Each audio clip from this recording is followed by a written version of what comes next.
Welcome back, or welcome if you're just joining us. It's the France 24 debate. What started as leaked celebrity gossip has now turned into a major global security issue. South Korea's nuclear power plant operator conducting cyber attack drills this Monday after its computers were hacked. Suspicions lie north of the border. This after the FBI accused Pyongyang of masterminding the hacking of Sony Pictures. Anonymous hackers strong-arming movie houses, then the Hollywood major itself into pulling a comedy about a plot to kill North Korean leader Kim Jong-un. We'll look at the artistic merits of a film that makes jokes about assassination attempts against a living person and ask our panel whether Sony was right to cancel the $44 million feature film. Today in the France 24 debate, Hollywood hacked, and with us from Washington, Allan Friedman of the Cybersecurity Policy Research Institute at George Washington University. Thanks for being with us. Thanks as well to political commentator Jean-Pierre LaRochelle, the man to blame for all you find at Euromaestro, the blog, and Trista Bridges, co-founder of tech blog Rude Baguette. Welcome to the show. The France 24 debate, where you can join the conversation on Facebook and Twitter. Now, while saying that the alleged hack was not an act of war, U.S. President Barack Obama promising an unspecified, proportionate response. No, I don't think it was an act of war. I think it was an act of cyber vandalism that was very costly, very expensive. We take it very seriously. We will respond proportionally, as I said. All right, an act of a cyber vandalism. Allan Friedman, is that how you read it?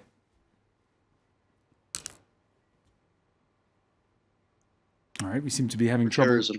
Can you hear us, Allan? If you take away the nature of, you take away the word cyber, and what we had was sad, but it certainly isn't anything that a country would go to war for or start a new cabinet agency about. This is a challenge, but it really was, at the end of the day, just vandalism. At the end of the day, just vandalism. And I mean, I guess there's a lot of questions. The first one being, no one's given us a firm response. The FBI claims it's North Korea. Are there indications to you, Allan, that it is indeed Pyongyang that's responsible? There are a few, right? You have, but they by and large do amount to circumstantial evidence what's public. We know that certain technical fingerprints of the attack resemble other attacks that have been linked to North Korea. We know that, of course, the motive makes sense, as well as the communication strategy. As far as what the FBI knows, the FBI could have some forensic data that they'll later share. It could be signals intelligence data that we learned from the NSA, in which case we'll never know. And of course, the United States may think that, listen, as long as we say that someone's to blame, that's the important thing. All right. Do you agree that this is, what, a cyber nuisance, but not a cyber attack in the... Well, as far as who's the perpetrator, there's actually some indications that do sort of point towards North Korea, but there's other indications that sort of suggest that it's more typical of a hacktivist group, so a group of individuals rather than state-sponsored action. The thing is, these type of cyber attacks, though, do represent a serious threat, in that, this is the future of warfare, cyber warfare, that, the governments, both the United States and North Korea, spend billions of dollars, and this is really potentially a huge future threat. Hard to understand for many how they would do this over a film. North Korea angry that Washington's putting it back on its list of state sponsors of terrorism. It put out a statement: "Our toughest counteraction will be boldly taken against the White House, the Pentagon, and the whole U.S. mainland, the cesspool of terrorism, and it will by far surpass the symmetric counteraction announced by Barack Obama." Now, this follows a first warning when Washington refused Pyongyang's outstretched hand for help in finding the culprits behind Sony hack. We've been together for 1,000 episodes! Congratulations on 1,000 hours of being a massive sellout. What do you mean? All right, so the North Koreans putting out several angry statements. At this particular point in time, first of all, Trista Bridges, your reaction when you saw that the finger was being pointed at North Korea? Hard to say. I guess it was a little bit hard to believe. It was a story that was evolving and kind of started off, as you mentioned early on, as a corporate nuisance, and then it evolved into a national and international security situation. It seemed a little bit odd that they would kind of go to those lengths over whatever reason. It makes logical sense that it certainly could be North Korea, and I guess the worrying part of this is it maybe sets a precedent that other states or other nations that have a gripe with one thing or another will look to. I think for me, the thing that was a little bit most disturbing about all of this was you had the attack, but then afterwards you had kind of a threat, an actual real-world threat. So they were threatening to set off bombs in movie theaters and these types of things. So it was really an escalation of something that perhaps in the beginning seemed like it was controllable to something that could actually affect moviegoers. All right. Again, there's some that have talked about the artistic merits of it. On the New York Times website, some pointing to Charlie Chaplin, who, when he made his movie The Great Dictator, never said the word Hitler once. In this case, though, the Seth Rogen film, quite different.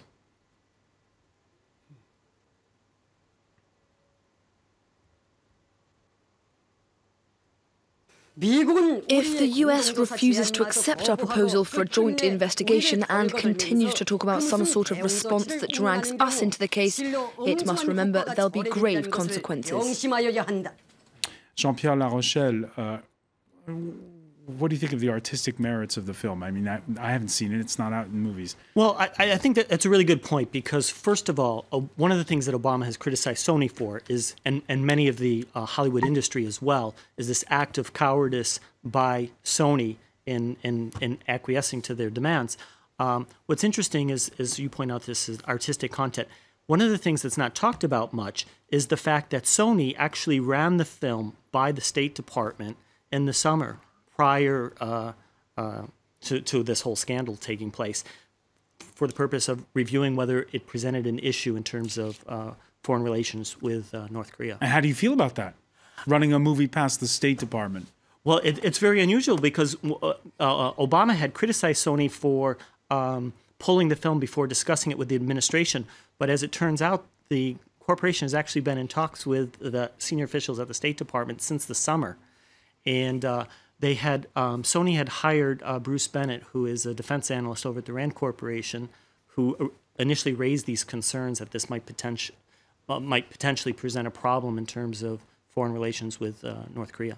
Allan Friedman, your thoughts on this? Should Hollywood studios be greenlighting projects with Washington? Well, when we talk about, mocking foreign dictators or even discussing their death, there's an ample precedent. We have the South Park movie famously making fun of Saddam Hussein. Team America went after Kim Jong-un's predecessor. So this is not something that's brand new. I think it's certainly good to say, listen, if I'm making a film about a global hotspot, let the United States government know that it's happening. So at very least, the State Department can run damage control. But I think at the same time, it's important to remember that these are not government decisions because otherwise the U.S. government can be held directly accountable.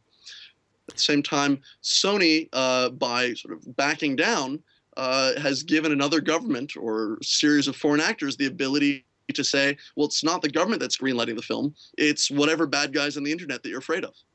Jean-Pierre LaRochelle? Yeah, that's correct. I mean, generally, studios don't greenlight films with the State Department. The difference in this particular film was the fact that they had an assassination of a current leader. And there were senior executives at Sony that were concerned with displaying an actual assassination, and they wanted to run it by the State Department to see if they had concerns.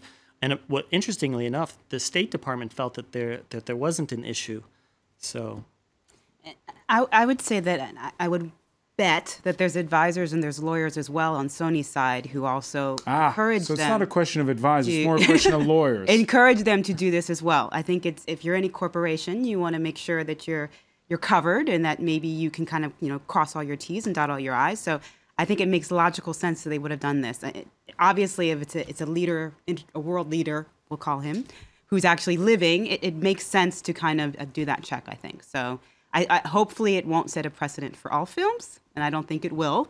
But I think in this case, it probably made sense to do so. Now, there's been a lot of negative publicity for Sony Pictures. Its CEO doing the round of Sunday talk shows saying that they tried to distribute it, but no one had said yes. The head of video streaming site Dailymotion putting out an offer to that head of Sony Pictures, Martin Regard, tweeting, "Sony Pictures, give us the movie, we will distribute it." We have a comment here on Twitter from Tom. Why doesn't Sony just put the interview on YouTube and BitTorrent as a way to distribute it online? Trista Bridges? I think it would be great if they did so. And actually, I was reading an article today it was on TechCrunch that BitTorrent offered to diffuse the movie for them. So hopefully it'll be, because I think that it's very important. Of course, they won't make their $44 million back. Exactly. If they do that. But you know, when you make a movie, it's like anything, it's a risk. Sometimes you win, sometimes you lose. Usually you don't lose this big. But I think that's part of the, that's kind of part of the game. But I think there are people who are willing to do it. I think that it's important to protect the right to a certain level of freedom of expression. I think that that's something that's important to Western countries and governments, and also people. So hopefully it'll be something that they do. Now, whether the film is a great film or not, I think that's not really the issue. I think it's really just making sure that they stand their ground a little bit and make sure that that people are able to see a film if they'd like to. Allan Friedman, we have a question on Facebook from Tariq. Is North Korea scared the movie might leak into the country? I don't think so. North Korea isn't really known for its information infrastructure. There are surprisingly few Netflix subscribers in North Korea. I think it really was seen as an international reputation issue. North Korea leadership is famously hard to model as a rational actor to try to predict what they're going to do, but it's about pride and demanding respect. So I think the appropriate U.S. response is not to retaliate violently. One, there isn't as much to do. Two, the attack didn't rise to the level of something that a military response would demand. But I think when you have someone who's behaving preposterously, the best option is to point out they're behaving preposterously. So if Obama had said, listen, if I got upset every time someone went on international television and called me an idiot, I'd be a miserable man. Let's respond with mockery and point out that this is a preposterous fight. It's not just mockery, though. Jean-Pierre LaRochelle, the State Department this Monday saying they'd like to see North Korea pay damages to Sony Pictures. Yeah, I mean, it's an interesting point because, first of all, there were several people that have approached Sony with possible free distribution of the film, and some people have even been willing to pay Sony for the rights to the film. Sony, after initially pulling the film, has now said that they are thinking about possibly distributing the film for free on the internet. They have a Crackle site that they might use for that distribution. And getting back to the what sparked the pulling of this movie, it was first movie theaters. Yes, there were several chains, including AMC and the major chains, that said that they would not release the film or show the film. And then there were several chains that had asked Sony for permission not to show the film. Interestingly enough, there was another chilling effect that we've already seen, because some theaters had suggested to show the what's it called, the Team America. Team America. Sorry, yeah, thank you. The Team America film in its place, and then Paramount Pictures pulled that and said that they wouldn't allow that to be released.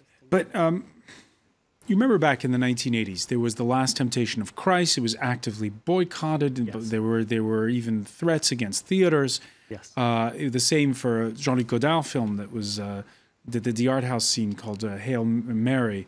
The movie theaters, nonetheless, went forward with showing these movies. Why, in this case, didn't it happen? Have Americans become more scared? I think that there is a point that Trista raised earlier, which is potentially there may be a legal liability issue at stake here, that if people were to actually be injured or killed, in a worst-case scenario, to what extent could Sony or the theaters be held legally liable, knowing that there was a risk involved? Allan Friedman, those same risks existed 30 years ago. What's changed? Well, I think the damages to the companies have changed. So I think that any rational actor looking and saying, is this country able to bomb theaters, which definitely would be an act of war that would demand immediate military reprisal, I don't know anyone who would take that risk terribly seriously. However, Sony is facing massive lawsuits because it did not protect its employees' data. It did not protect a lot of confidential information, including financial and medical records that it was supposed to safeguard, and now the world has access to it. They're being sued. I think AMC and a lot of other companies out there are looking at their network and saying, hey, we've been told for years that we need to secure our networks. It was too expensive. We didn't do the right job. So now we're not going to put our neck out. So I think they're worried that they've just haven't properly secured information that they're legally responsible for doing. And could they have done so? To some extent. Now we get to the challenge of, could any actor defend themselves against a determined attacker? There's two things going on here. One, the attacker was going after Sony. That means that Sony couldn't just raise the level high enough to make the attacker turn away. The attacker was going to keep going until they did something. At the same time, if you look at the systems, what we've learned from these attackers, there are reports, and again, we don't know how credible they are, that there were key security administrators who kept passwords in plain text files that anyone could access. There were passwords to important security systems where the password itself was just the word password. So certainly any organization could have defended itself better than Sony was if it had made the investment. Trista Bridges, have you changed your behavior since this story first broke 2 weeks ago? I haven't actually, because it's not that any of us couldn't be susceptible to a hack. Okay, this is where we live in, where people can get into pretty much anything. But I think the thing that was a little bit shocking in all this is that the type of information that people would put in emails. So I think a company can protect itself. It can spend billions on buying the perfect cybersecurity solution. But I think if the people within the company are not behaving in a certain way with their information. But these are emails. This is water cooler talk. You might work every day with Jean-Pierre and one day say something nasty about it. But I would tell him, or I would say it to someone else. I wouldn't put it in an email. So I think that was a thing that was also problematic in this as well, which is a separate issue of how do you equip and train your employees to be ready for a world where anyone can access their information? How do you tell them what they should and shouldn't be putting in email? I think that this is an issue that many corporations are going to continue to deal with and struggle with. So Sony is certainly not the first. They certainly won't be the last. Do you share that view? Was it shocking to you to see the content? This is Hollywood's. No. Scott Rudin, the boss of Sony Pictures, he's a Hollywood executive. It's a dog-eat-dog world. I actually say I would kind of expect this type of comments to exist in their emails. But I do think that there's a major difference between the threat posed here than to the films from 30 years ago, in that The Guardian specifically said that they would launch 9/11 style attacks against the theaters. So there was a direct, potentially credible, which would be unprecedented. That's unprecedented. I mean, hackers have never thrown bombs in movie theaters. Not Moreover, until now. It's also unprecedented that North Korea attacked the continental United States. How so? Sorry, say that again. It is unprecedented for North Korea to attack the United States. They've talked about bringing death to the imperialists for years. It would be genuinely unprecedented for North Korea to not only turn a 5-decade-long Cold War into a shooting war, but to actually have the capacity to execute that kind of attack on the continental United States. All right, we talked about streaming sites offering their services. Best-selling Brazilian author Paulo Coelho offered Sony $100,000 to put out the movie, an offer that's been rejected. Coelho pointing to the dangers that came with Salman Rushdie's Satanic Verses and how that book was published nonetheless.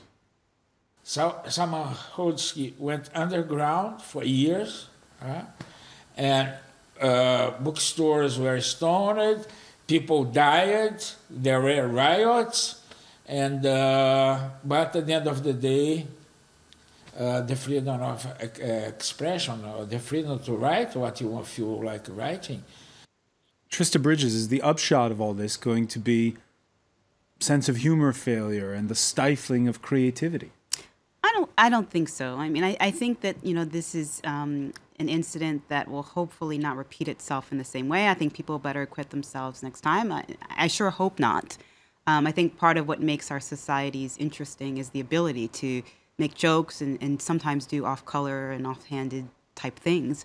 and say these types of things sometimes, right? It may be in poor taste, but, you know, it's people's right to express themselves in that way.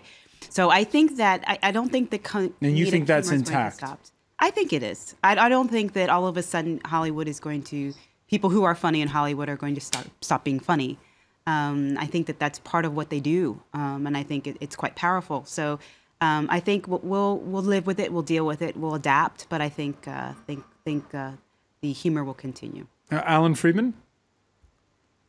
Will it change Hollywood? Probably not that much. I think there's some high-end financial things that are going to change. Insurance might be different if you're going to engage in this type of approach, but at the same time, you may see studios, especially smaller studios, courting this type of attention. Imagine if this was an indie flick that was produced by a small budget organization but still had the attention of North Korea. This is the best publicity they could get. Yeah.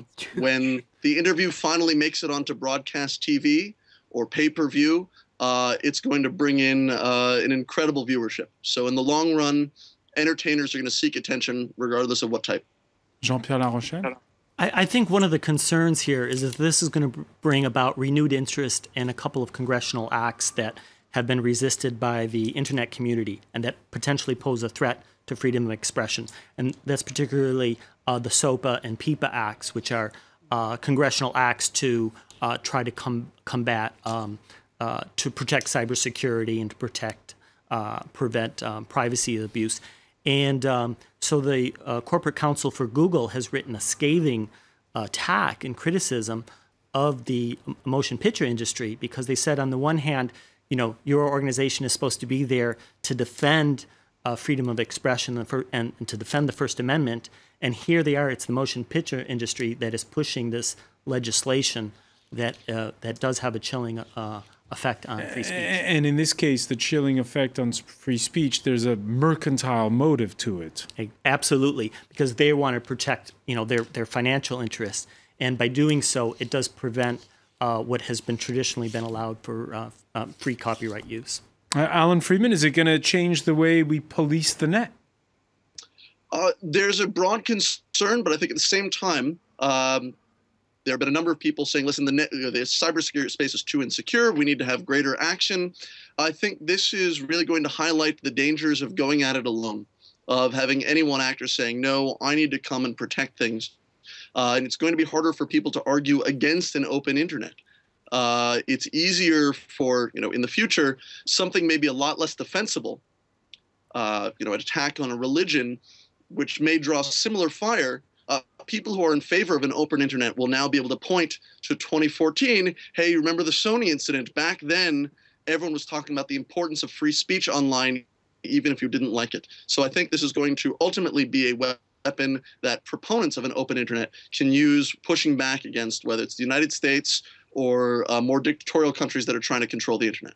Trista Bridges, being the American in Paris here, how do you see the view of that in terms of what's allowed to be said? You mentioned a minute ago, you were talking about the right to say things that can be deemed offensive. In this country, there are different rules and laws when it comes to all of that. I think absolutely, but I would say that the principles and the approach still hold. I think that, you know, in France as in the U.S., I think that this idea, particularly in the cultural community, it's very important that people continue to have the right to say what they would like to say, up to a point, obviously, that it doesn't dramatically hurt someone in some way. But the idea of the open internet is something that's it's a ideal that's very strongly held here in France as well. You know, France has certainly been a strong proponent of keeping the internet open. There's been a lot of back and forth between the EU and the US in terms of who should police the internet, who should be able to give out domain names even.